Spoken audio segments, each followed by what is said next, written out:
So good chilly morning, everybody. Welcome back to another episode of Hanging Out with me and Chansey today. Yeah, good morning, Brad. How is everyone? Wishing all y'all a good morning. We got up to a frosty 19-degree morning this morning. Following a very frosty week in general. Yeah, for on Texas standards. We had 2 ice days at school this week. So last week when I told you that just maybe we might have a couple days off of work this week at school, we did. Yeah. The school god smiled down on us, and we got Thursday and Friday off of school because of ice hazards and all that. And it was icy. It was. Yeah, the road was pretty. The roads were pretty slick out our direction. Sleet. We'd had some sleet. We didn't really have much snow out that way, but we did have a little bit of ice and a couple frozen pipes, and not too much danger of anything. No, we actually got lucky, and like I said, for those of y'all that live up north or even much north in Texas, we know y'all make a lot of fun of us down here in Central Texas, but ice shuts us down real quick.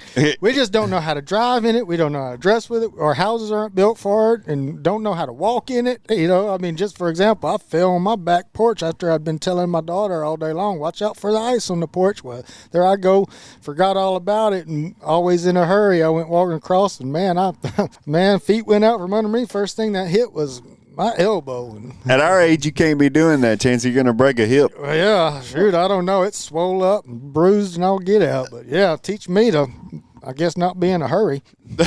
We have a boy who works for us at the feed store, and he's recently got a job working at a feedlot up in Nebraska. So he's headed up that direction where I guess it's a little bit worse than our little bit of 20-degree weather that we had here this week. Oh, yeah, I can't imagine up there. Speaking of that, I remember when we went to when I first went to Iowa to hunt and guide, you know, I'd learned what to bring, what to prepare and everything. I never will forget, there was a middle of December, there was a group of just country boys from Conroe, Texas. We used a taxidermist from Conroe with the Iowa people, sent some of their guys up there to pick up all of our deer that we had harvested, the capes and the antlers of it, so they could mount it. And I never will forget it. Those 2 kids got out of that truck, and I mean, they had our car hard on and cowboy boots, and it was like -7 out there. Oh my gosh, freezing to death. I don't even know how you prepare for something that cold. Yeah, man, we had our wood stove burning full blast this week, and it was still almost not enough.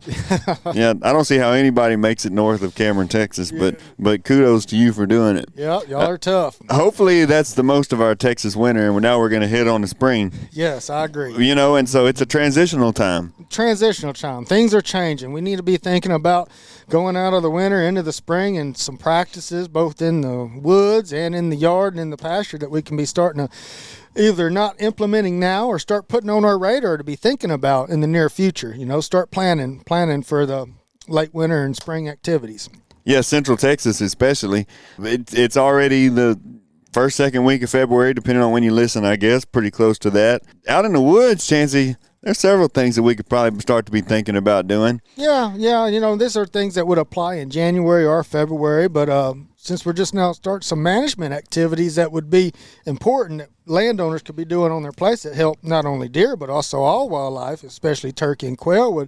Some big ones right now you can be doing are browse surveys. You know, that browse surveys it's basically telling you the amount of use and pressure on your woody plants. Like we said, the backbone of your habitat is your woody browse. You could also be doing shredding activities out there, shredding, getting rid of your decadent grass. Prescribed burning is a big one.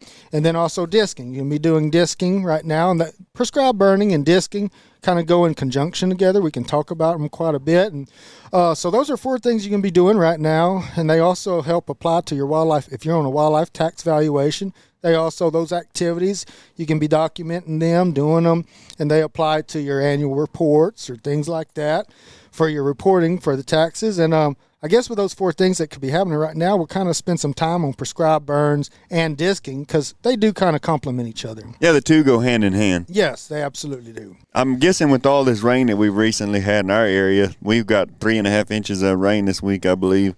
Maybe the burn ban might be lifted. It probably is now. Yeah, we did have a burn ban in effect. I haven't heard at the commissioners. You know, that you're usually the ones that decide that, but I'm sure at the next commissioners meeting they may lift the ban or something. The untimely cool weather we've been having at different times, and then that have knocked down a lot of the green plant growth around here, on top of the dry grass and stuff like that. I guess there's a lot of fuel for wildfires in our area right now. It was when it got dry. It was in the wintertime. Those first heavy frosts, kill most of the pasture grasses that are out there.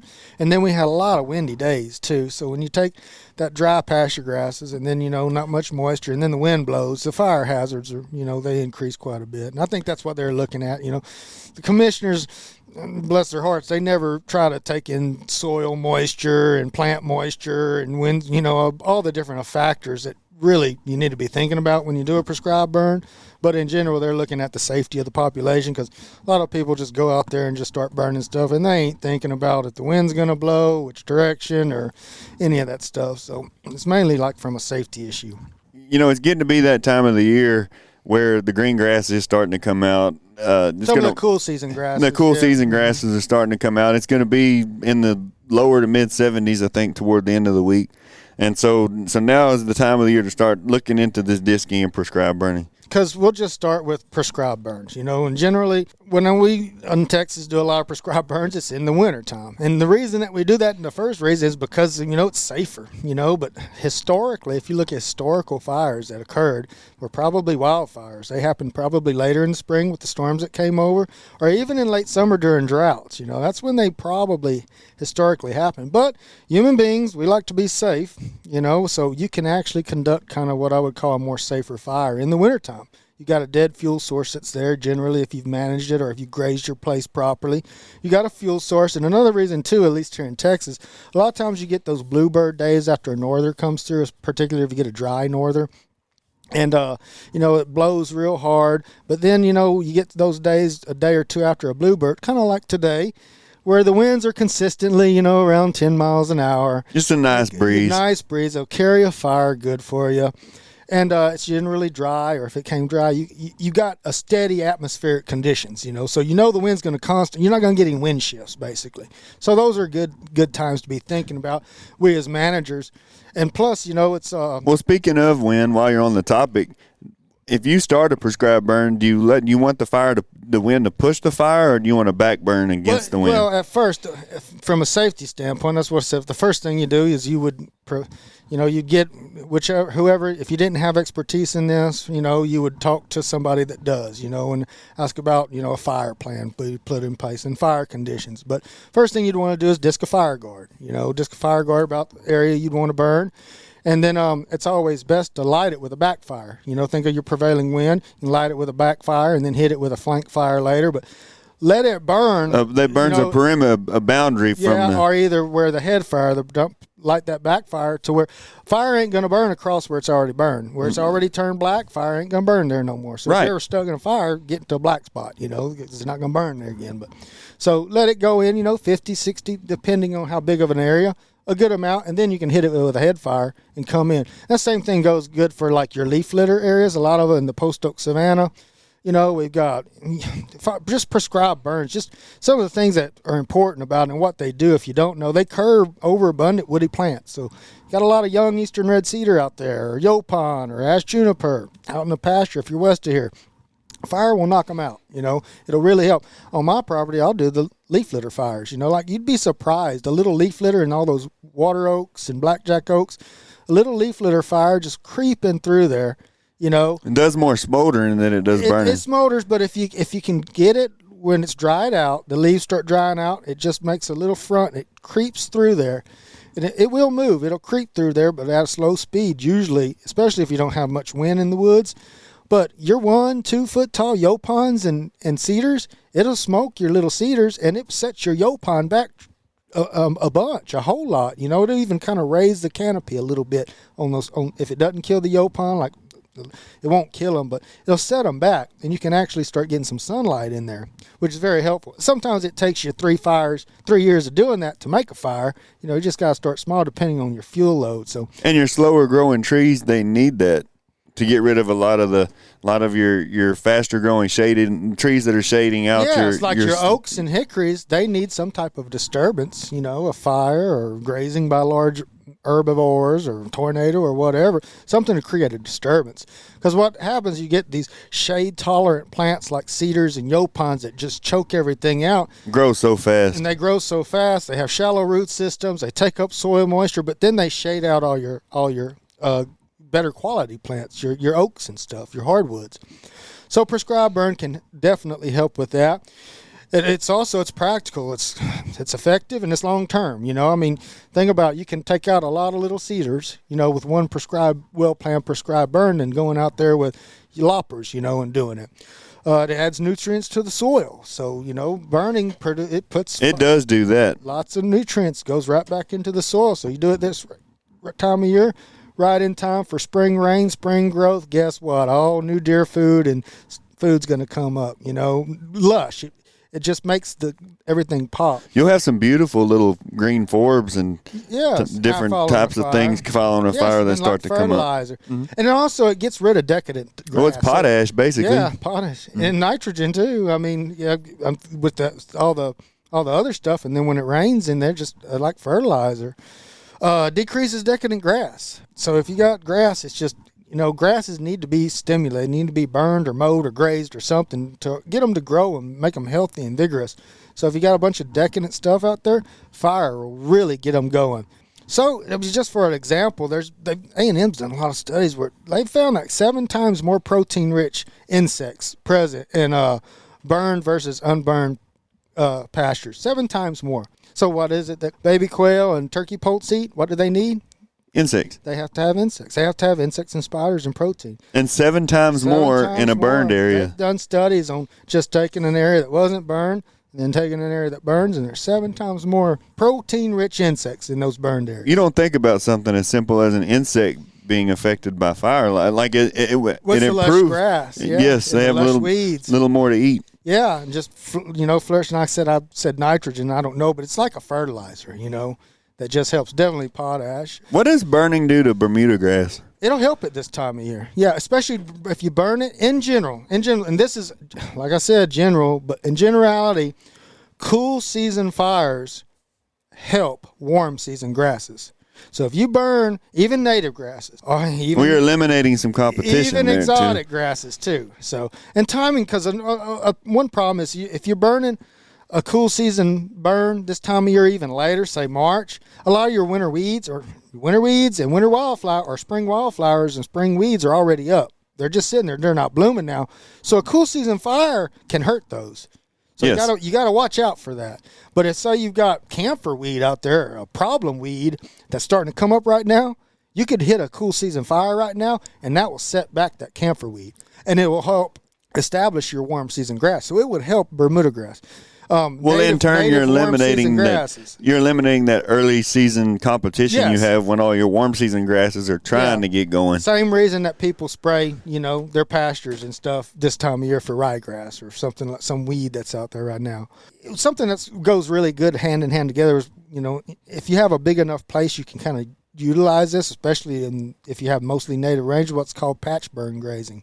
It's areas, where people will follow a grazing herd, behind where they burn. So burn a little patch and then let it green up and then follow it with some cattle, and that patch burn grazing, it seems, there's all kinds of different grazing strategies, from high intensity, low in frequency to continuous to no grazing. But that patch burn grazing seems to be very, very similar to what historically was here as far as fires and bison and everything. And quail and insects and turkeys and wildlife seems to really respond to that type of system if you have the ability to do that. But that takes large acreages.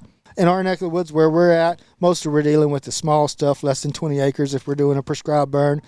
And in a woodland type situation, I'm looking at, you don't burn it all at once, unless you have a specific reason. Well, it's much easier to manage that way. Yeah, look at it a third out of a time. Plan an area and then burn a third here, a third next year, a third following year. That way you've got different successional stages too happening. Once you get it established kind of where you want it, you may not have to burn once every 3 to 5 years, depending on rainfall. In this neck of wood, once every 3 to 5 years. Now you go east, it might be once every 3 years, something like that. That's all. West of here might be once every 7 to 10 years. So, yeah. So how does disking go into this? Besides disking a boundary, like you disc your boundary around your area you're going to burn, and it gives it a boundary. You can use it as a fire guard. So basically, you're out there disking, but so you can be disking right now. Also from a wildlife perspective as well. From a wildlife, I'll just give y'all some little things real quick that what disking does. And when I say disking, I'm talking about just a disc, shallow. You're not trying to go in there and upturn roots. We're not going to go in there and deep plow this. This is just scratching the surface. Scratching the surface. No more than 2 inches. About no more than 4 inches for sure, depending on your soil types. But 2 to 4 inches. All you want to do is scratch the surface and get those seeds that are sitting there in the ground. Cover them with dirt. Yeah, and then also to expose them. Some of the weed seeds. What disking does right now is it brings a lot of our crotons and ragweeds and stuff like that makes big seeds up. Like say, when you disc, depending on the time you disc, you'll get different responses from different plants. So disking in the fall is different than disking in the winter, springtime, like right now. So right now, disking, you'll get a lot of your spurges, like what it's called, people call doveweed and crotons, panic grasses, pigweed, annual sunflower. If you got an annual sunflower, disking it right now will kind of get it going. And you want to disc anytime in the wintertime between like the first frost and the last frost. So you want that seed to get scarified first before spring, and that helps germinate it to get it growing these weeds. Anytime between the first frost and the last frost. For winter disking. Now if you disc in late summer, you'll get a different response. Especially like if bluebonnet, if you lightly disc in like late September, in September, you'll get a response pretty quick from bluebonnets if it rains. A lot of times that little bit of soil disturbance in September and you get a rain in October, you'll get a lot more bluebonnets just from a light. If they're sitting there dormant, you're just not doing anything. If the seed's been sitting there, sometimes just a little bit of soil disturbance can really help with spring wildflowers. So like late summer disking may help spring wildflowers, whereas, and like I said, this is in general. It depends on the mountain timing of rainfall, what was historically there, what seed source you have in the soil. And then late winter time, it generally helps get your crotons and your ragweeds and stuff that blooms in the fall going, so doveweed. That's kind of in general term. So what is a general procedure right now for doing this disking? Well, there's several different ways, but you're thinking about it from a food source, and you only want to disc areas that's already dominated by grass. So, and I like to, because you're trying to make food. So from a deer and a quail and a turkey standpoint, you want to put your strips near cover. That way the animals don't have to follow so far. So, a disc 8 to 16 feet wide, maybe 20 yards or so from a cover area where they stay. And then you can stagger it, skip 8 to 16 feet and do another one. Because you don't want to disc the same spot every year. If you disc the same spot every year, that just encourages exotic grasses. You want to disc it, let it ride for 2 or 3 seasons. Whenever it starts getting dominated with grasses again, that's when you hit it again. So some people will disc a spot and then the next year disc 8 to 16 feet right next to the spot they did the previous year, and then the third they'll do it, and then by the fourth year they're back to their first disking strip. That way they've got a food, because basically what you're trying to do is create a food plot naturally, a natural food plot with all these weeds, because like what we said, so number one, when they start growing and they're young and tender, your deer are going to go out there and hit them. And then number two, once they start producing seeds, most of these forbs that are come up with disc or ragweeds and crotons and doveweeds, they make big seeds. And big seeds are absolutely the fundamental what birds, quail feed on in the wintertime. That keeps them going in the wintertime. So these big seeds, and in the late summer too, they're critical for them. If you don't have that and you got smaller acreage, you can disc in mosaics, just little areas here and little areas there. What you don't want to do, you just want to you're basically trying to create edge. You can implement these disking strips with your fire, for fire breaks. Well, it's also good and burning patchworks. And it's also good for leveling off gopher mounds or leveling off ant beds, different hog rootings, different things like that. Yeah. Disking also helps with that. Absolutely. It helps de-leveling that, and it encourages the growth. It's a way to put a food source out there that's going to last all year from deer, and then also, I shouldn't say all year long, but have food there at different times of the year, because those plants are going to grow. And when they're growing, guess what? They're going, and they're lush and green, they're going to attract insects. And guess what insects are important for? Baby quail, baby turkey. Insects and spiders, by the way. And then when they get mature, they're going to set seed. Well, guess what? They got to eat when they're adults. Quail don't like little tiny seeds. They like big seeds, and most of these big seeds are like your crotons. And when I say a big seed, y'all, I'm talking about something like the size of Milo, like a little Milo, something fairly large compared to if you've ever looked at like some of the wildflower seeds are just dust. They're just tiny little things. They have to eat quite a few of those to get any benefit out of it compared to some of these larger seeds. Some of these larger seeds. Do you know how long those seeds could lay in the dirt before they're no good? Is there any? That is an excellent question, and I'll be honest with you, I don't know. It seems like forever. A long time. Yes. I'm telling you, 20 years plus some of them. And I'm guessing they could lay like in this deeper dirt for a long period of time. You disc it up, you flip it up to the top, and then it gets the light and the warmth or whatever it is that it needs to germinate, it finds there. Those seed coats on those plants, and it's just remarkable. Like, I've seen stuff that was disc deep that I know that seed source had to come from deep. And it was there. And no telling how long it been sitting in there. So I don't know an exact time. I know some plants, they lose their viability over years, stuff that's been studied. Like, they've done a lot of studies on endangered species plants, about how long can that seed stay.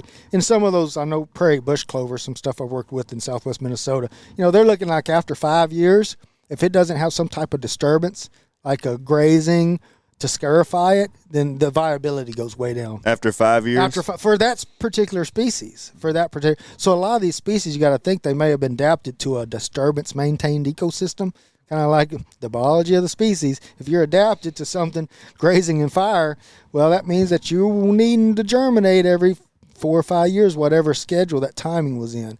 And so many of them, it appears that they are adapted to that, and they lose viability. Whereas other ones, some of those plant species, I think even in the Pacific Northwest, some of those, like conifers out there, they won't even germinate until after a wildfire. It takes it in order to germinate. Yeah, so it's just the system that we're still learning about. So is disking and burning? They're pretty much, you could use one or the other. Well, yeah, most of the time, like people use disking or burning when they can't graze. Sometimes or they can't do, like, usually burning and grazing go hand in hand together. Well, if you can't graze and you can't burn, then people will shred. Shredding is the next best thing if you can't do either. Probably the easiest and the least effort involved, I would say, out of all of it would be shredding. And it gets rid of your decadent grass, but you can also leave a lot standing there, and that can create its own problem, all that decadent grass that's laying on top of the ground, it's still better than nothing. Well, that's a fire hazard. Can be a fire hazard. And also, I've also noticed, too, in areas that you've shredded that had lots of stuff and leave all that decadent stuff just laying there on top of the ground, it just seems like it doesn't decompose as fast. And in our area, we have hogs.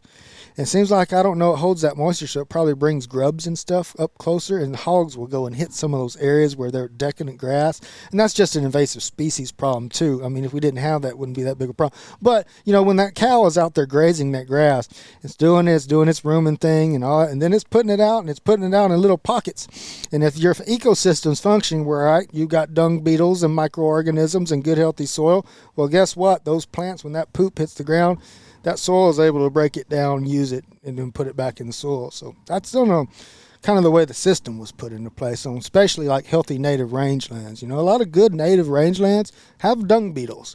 Those dung beetles are extremely important.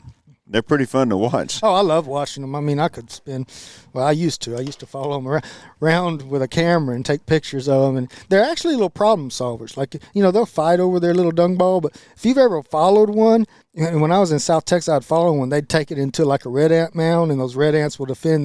There'd be little dung balls just sitting in that red ant mound circle where the dung beetle said, well, I got to get out here. But then other times you can follow them and watch them.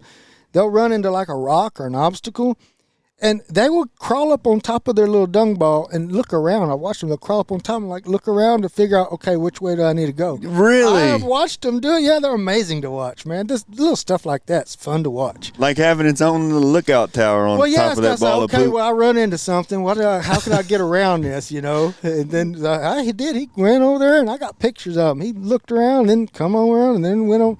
I wouldn't call it problem solving, but he dang sure went up there and looked around, checked it out, and got out of the situation. There's some working dudes, aren't they? They are, yeah. But what do they do with that?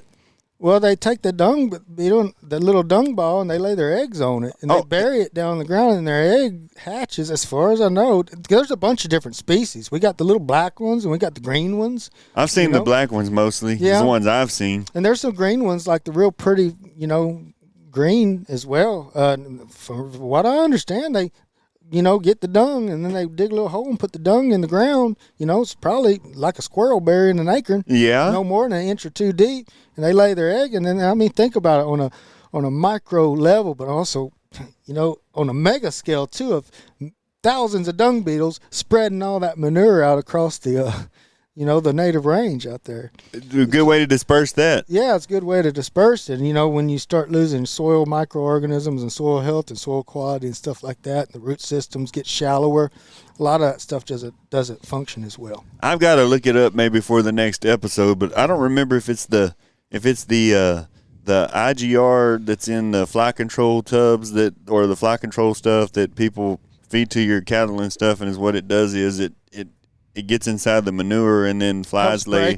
Yeah, the flies lay eggs inside the manure. Oh, interesting. Yeah, and then this the IGR, the chemical that's inside of this manure, now it keeps the fly from becoming an adult, and so it controls flies in that way. And we'll talk about that a little more whenever fly season comes. But hey, I don't remember if it's the IGR or if it's the ivermectin or if it's the safeguard wormer. I got to look it up because it just pops into my head. I probably should have kept my mouth shut. But one of them is really bad for the dung beetle. It basically kills them. And I'm wondering if it's not the IGR that's in those tubs. I think it is. Maybe so. That would make the most sense. Possibly. I know, we used to see a lot of dung beetles before, like, improved pasture really started getting, pushed on in the 80s and 90s even. But you go down to places in Oklahoma and places where they still got a lot of pretty large native range, native grasses out there. There's still quite a bit of dung beetles out there. Yeah. South Texas, for sure. One other thing I wanted to mention, just kind of as we're out here managing, producing with our cattle and grazing, if we have that ability, every year this time of year, Brad, y'all are selling a lot of molasses and syrup, stuff like that. Yes. Salt blocks. Where most people, they keep all their salt blocks and they keep all their molasses in one area. And one thing I have to mention, that if you've got a good grazing plan and a good grazing regime, and you're allowing your pasture to rest, letting it be grazed, you probably don't even need the disc. Just the hoof action in the cattle. Well, but it does help with compaction. Yeah, and it also helps with fire guards. But, if you're doing everything kind of right, letting things rest, you get a lot of those forbs anyway. That comes up just the hoof action from the cattle. Hoof action from cattle does help with all that. So one thing you can think about if you're on for smaller type landowners, where you're feeding your salt blocks, where there's a lot more hoof action and stuff going on there, where that molasses or where you feed hay. Yeah, that is a great place to find stuff like that. So it's best to rotate where you change those areas that way, because think about it, you move that area for next year, that area is going to grow a lot of forbs and weeds just from the hoof action this year that's being done. So, you can change those feeding spots from year to year and change the location of where more abundant forbs and weeds are. That's a great way to fertilize a pasture, is to move where you feed your hay around different places of the pasture. Sure. They congregate there. Like you said, you get some hoof action, but especially if you're feeding like native grass hay that has a lot of seeds in it. Oh, yeah. Man, if you unroll those rolls, and you feed them in that way, or if you spread them around the pasture, it's a good way to get grasses established. Absolutely it is. Yeah, and so, how expensive is a bag of native grass seed? Oh, it depends on what you buy, but it's ridiculously expensive. Just imagine if you've got native grass hay, what that's worth. Those seeds inside that roll of native grass hay that you're putting out. Now, a lot of people are, if you've got a coastal Bermuda pasture, I guess you don't really want to, people may be concerned about getting that started. But yeah, and if you've got native pasture, you need to be concerned about where you get your hay too. You don't want to bring in a bunch of stuff with bromuses or cheat grass or Johnson grass. Well, if it's one thing about Johnson grass, it will not survive in a pasture. Cows will destroy it. The cows will keep that Johnson grass. You're not going to find that as a grazing source in many hammer pastures. It down to they nothing. hammer it down to nothing. Yes. I think, Chancey, thinking back, I think it is the alticid that's in the those IGR tubs. I believe Really? it is.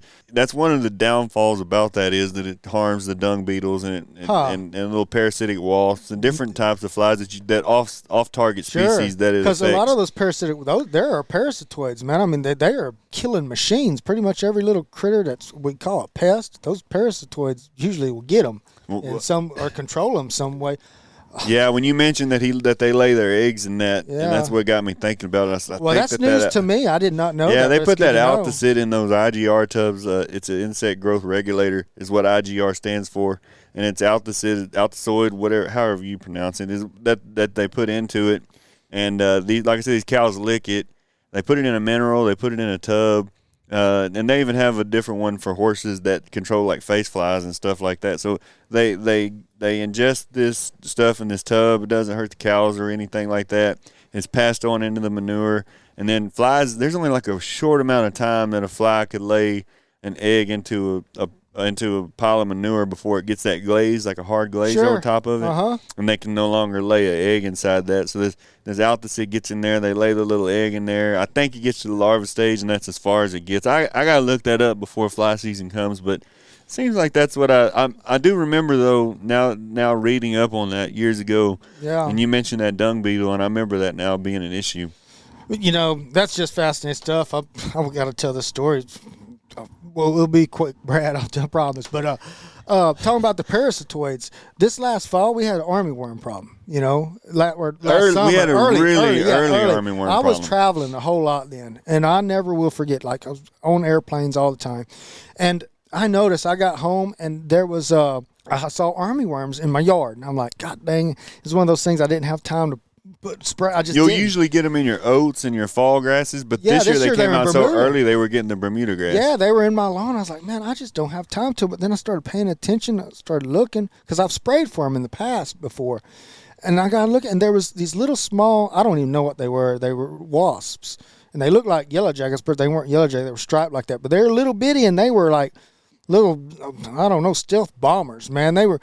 One of them stung me, actually. I guess I got too close. Stung me. It had a pretty bad little sting, but it was like a scorpion, It was like it hurt real bad, but then it went away. Yeah. For me, like scorpions, they hurt just for a little bit, and then they go away and don't thrive. Whereas if I get stung by a wasp, it hurts and hurts for, pretty good while throbs. But anyway, these things were after those armyworms. I got to follow them around, and they would hover, and they were fighting them. They would hover above the ground like little Apache helicopters and patrol. And when they saw an armyworm, they would zip down there and start stinging the daylights out of it. And then they were like dung beetles. Another one would come over and try to steal his armyworm, and they would fight about it.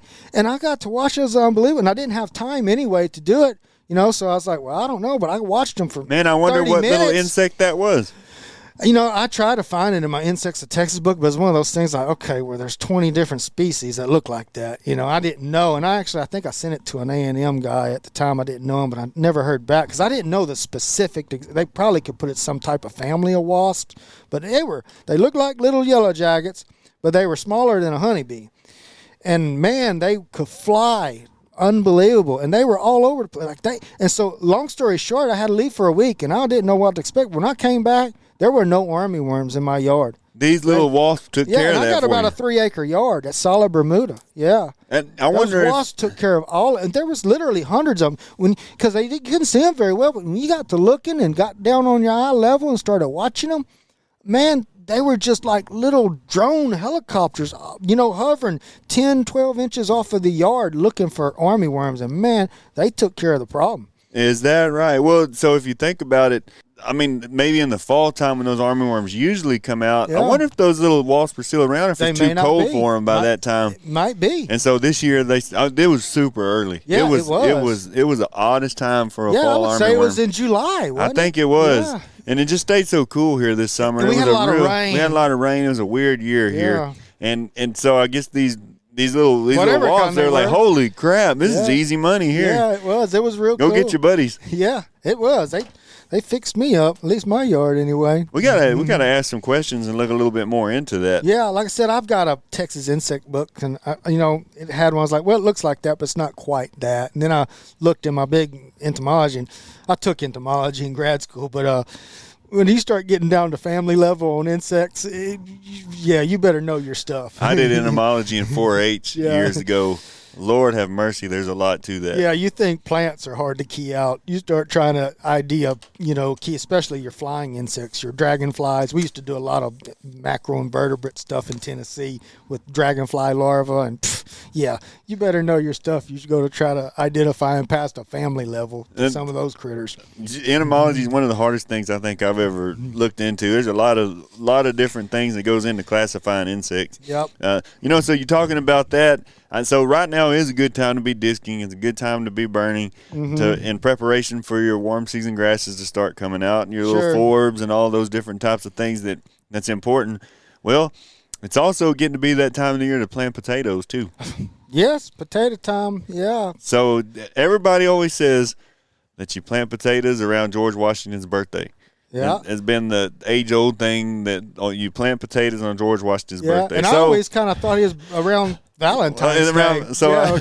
So this is kind of weird this morning. So me and Chancey are talking about what all is the time of the year to do, and we said, well, it's time to plant potatoes. I actually talked to a good friend of mine, Larry Slottick. He was the manager of Helena and Taylor, Texas, right up the road.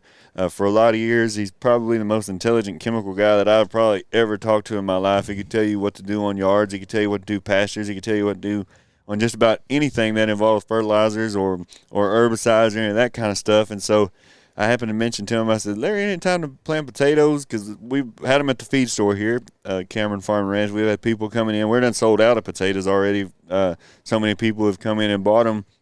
But I said, isn't it time to plant that? He said, oh, yeah, on George Washington's birthday. And I said, golly, I completely forgot that is what everybody always says on George Washington's birthday. So I said, Chancey, Google when George Washington's birthday is. Yeah, because we took it for granted, George Washington's birthday. So I started Googling it, and I didn't.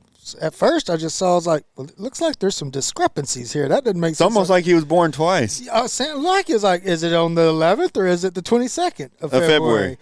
So I didn't know. It just goes to show what you don't know. So I went to the National Park Service, that has the Washington Monument and everything, kind of got a history about it. And they go into detail that George Washington's got 2 birthdays, depending on which calendar you use. As does pretty much everybody born around that time. Yeah. And this is a crazy story. Yeah. I don't know how I've lived. One of those things like how have I was today old whenever I learned this because, I can't believe I've lived 41 years now. Yeah. And had no clue that the calendar actually shifted. Me too. I'm 42, and I didn't know it till today. We're talking who would ever thought that I learned this from thinking about potatoes? So do you think, Chancey, you could explain to us how it is that George Washington has 2 birthdays? Okay, so from what I understand, like I said, I just read that, when he was born, we were under British rule.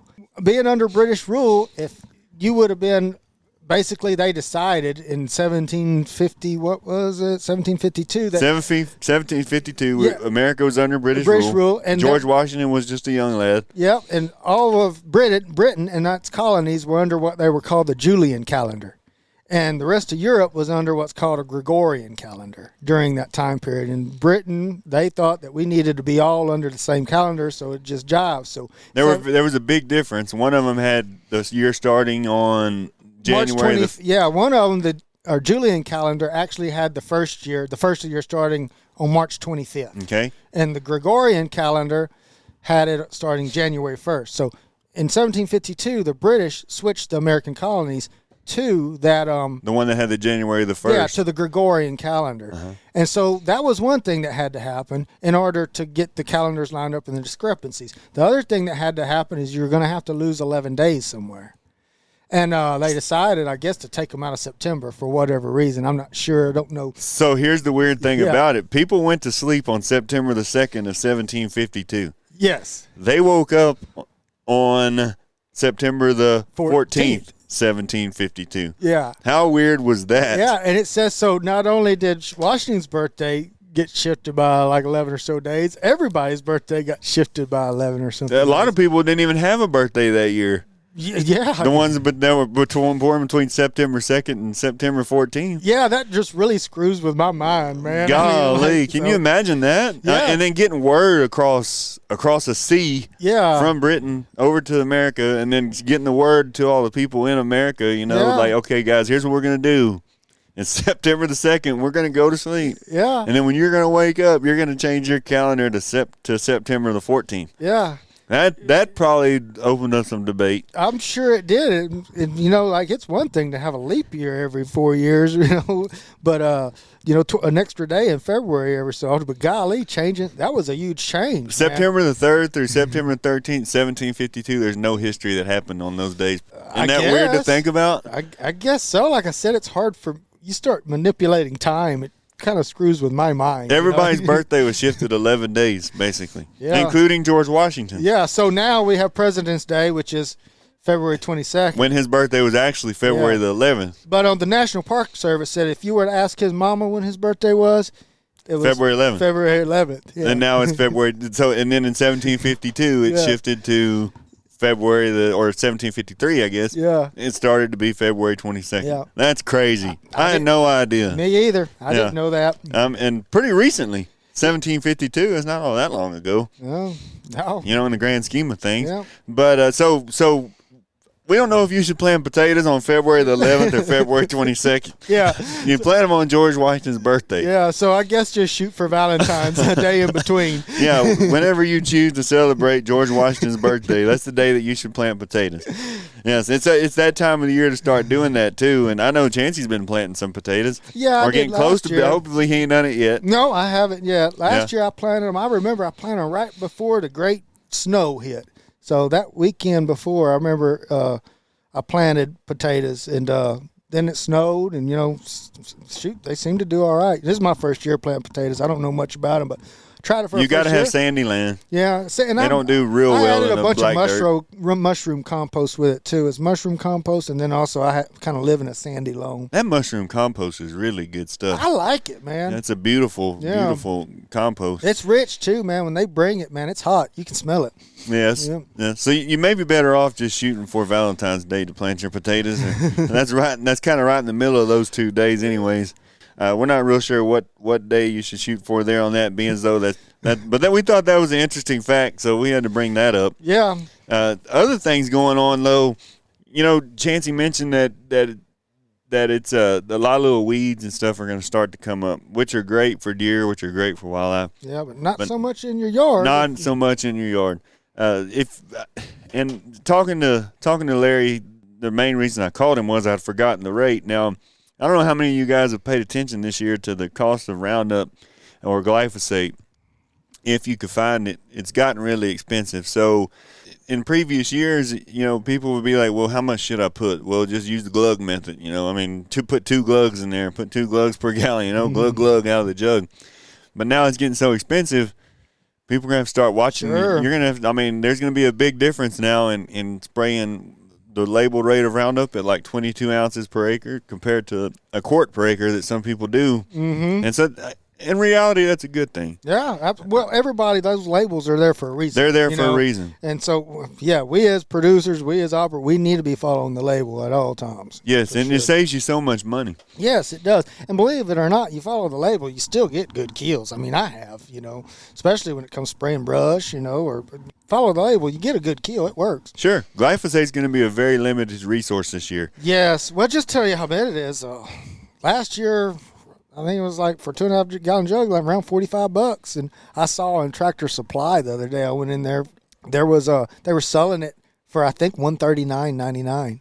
For a 2.5 gallon jug? 2.5 gallon jug, yeah, $139. $140 already? Yeah, I had to stop in Marble Falls for something, and it was in Marble Falls. I had it for $139.99. Man, in that jug, we were selling it for $46 last year. Yeah. Yeah, and so it's just generic glyphosate. Just generic, 4 pounds per gallon. Yeah, it's gotten really expensive. And so, but we're in a transitional time now for our yards too, going from a cool season, your ryegrass, all that type of stuff, on to a warm season grasses like your Bermuda is going to start to come out, your St. Augustine's going to start to come out. Okay, so I'll never forget this. Years ago, I used to take care of the Bermuda grass on the city baseball fields here. It's all volunteers that do that stuff, and it's a low budget outfit. There's all the money that goes into it is donated or one of those type deals. But I remember years ago I tried this for the very first time. If you go out there at the right time of the year, you can basically broadcast spray glyphosate over the top of your dormant Bermuda grass, and it's going to take care of all those little weeds. It's going to take care of a lot of the Dallas grass, because that stuff doesn't really go dormant very easily. It stays green almost all year round. It's going to take care of that stuff. It does a real nice job of taking care of everything if you hit it at the right spot. Sure. And so the rate for doing that, now is the perfect time of the year to be doing that. We just got over a little cold spell. That ice definitely, if any Bermuda was trying to green up, Bermuda's dormant right now. It is dormant. You're gonna have to look pretty hard to find any green in Bermuda grass. And so if you go out there this time of the year, maybe even a week from now or so, it's still going to be enough time. You just want to look at the Bermuda grass and make sure it's not a lot of green growth starting to come out of your Bermuda grass, because then you could ding it. But if you take and you spray about, now this is going to be per acre. A baseball field's about 3 acres or so. Football field about 1 acre.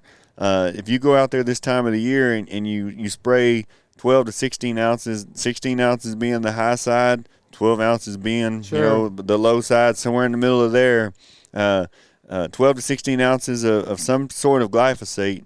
Now this is probably for a 4-pound glyphosate. 12 to 16 ounces of that, mix you some surfactant in there. Go out there and just broadcast spray it over the top of your Bermuda grass. You're going to knock out all this competition. Yeah. And then come out and maybe follow that with like some triple 15 fertilizer, because it's almost getting a little late to put your phosphorus and your potassium out on your grass in order to get some use out of it, because it moves through the soil so slow compared to nitrogen.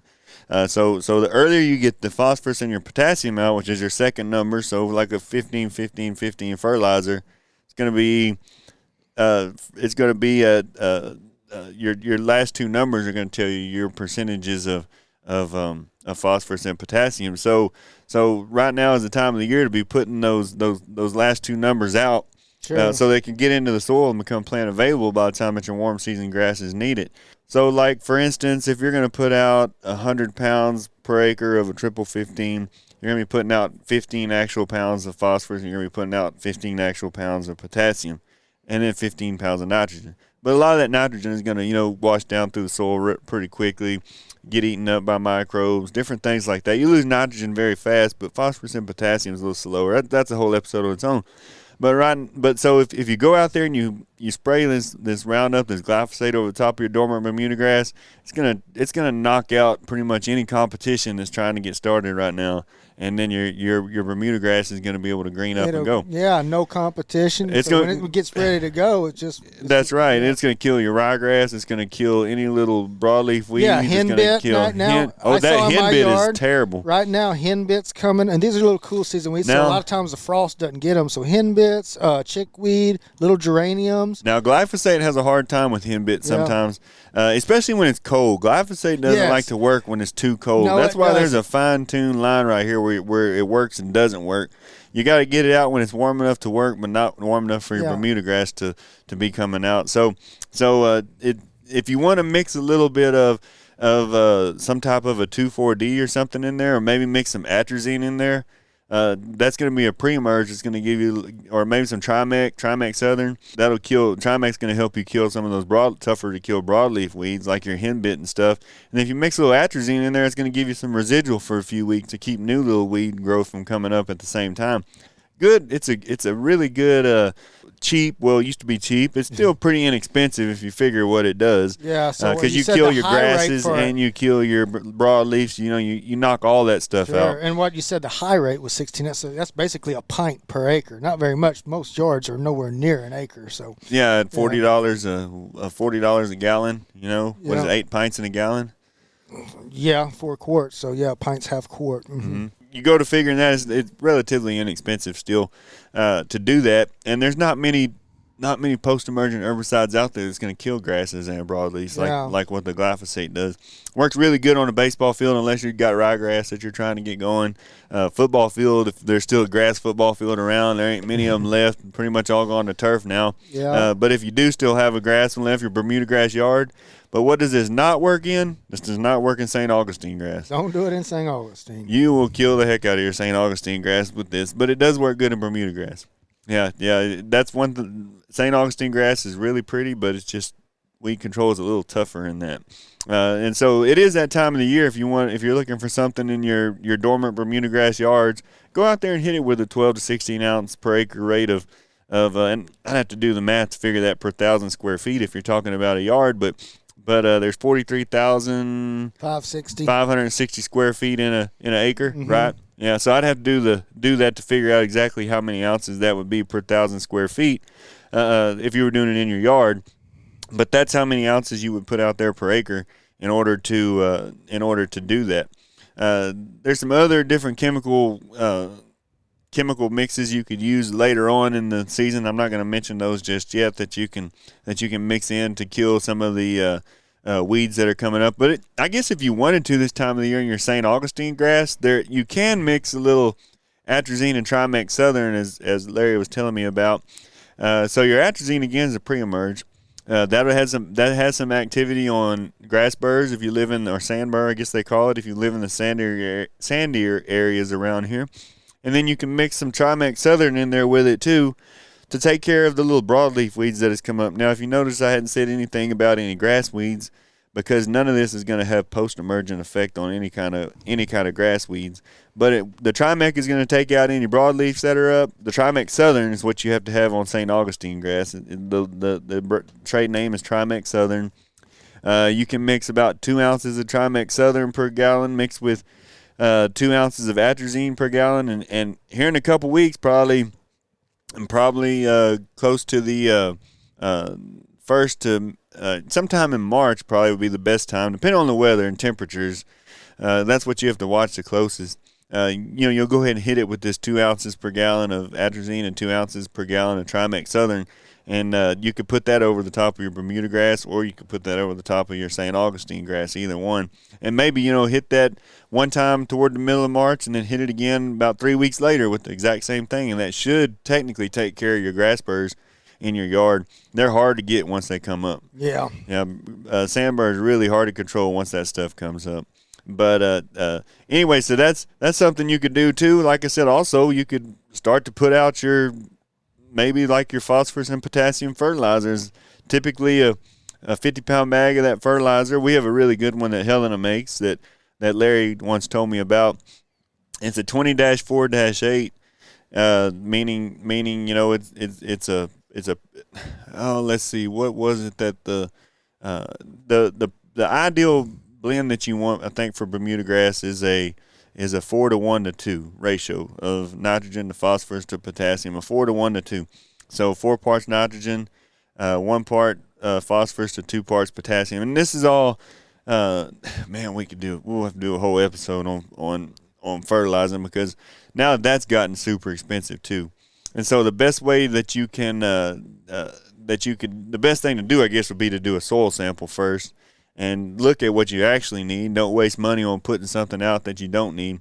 But we'll have to do a whole episode on that, because there's so much goes into that. But that's one way to save money. But if you're talking about a little yard, the 50-pound bag of that 20-4-8 fertilizer that we have, or that Larry had told me about, perfect formulation for grass and the ratio of the nutrients. One bag will do about 5,000 square feet. So it's still relatively inexpensive to do, but this particular one has sulfur, iron, and zinc in it, and the iron in it really does good things for grass. But the grass needs to be a little greener before it's going to get a benefit out of that iron. So I guess we'll talk about that a little bit more at another date. But now, like I said, now is the time if you wanted to get ready to start planting potatoes, to hit your dormant Bermuda with that 12 to 16 ounce rate of Roundup or some type of glyphosate, followed by like a blend of fertilizer, like a 1-to-1-to-1 ratio, triple 13, triple 15, triple 17. They're all the same. It is that, and so that is basically what the time of the year it is to do that on your yards. It's hard to believe that spring is already here. It's coming. And so, is there anything else that we might have accidentally missed? Well, I mean, always trap feral hogs, they're still coming. There's, and so be thinking, I guess, from a wildlife standpoint, those 4 things, that's stuff that you can be doing right now that's applicable to your property.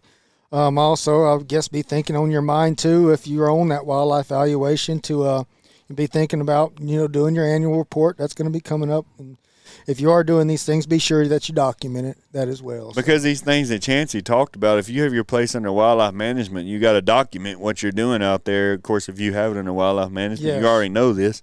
But these things all count towards that. Sure, absolutely they do. All these management practices, that we discussed, they'll fall under one of those categories of habitat management, or supplemental food, all those 7 categories. One of them, census. We didn't get to browse surveys, but that would fall under census, something like that. And so there's just something to keep you busy for a week. Yeah, absolutely. So I guess that's it for this week, Chancey. All righty. Well, enjoyed it. Like I said, everybody out there, stay warm and enjoy this absolutely beautiful day that we're fixing to have here in Central Texas. And y'all have a good week. Bye-bye.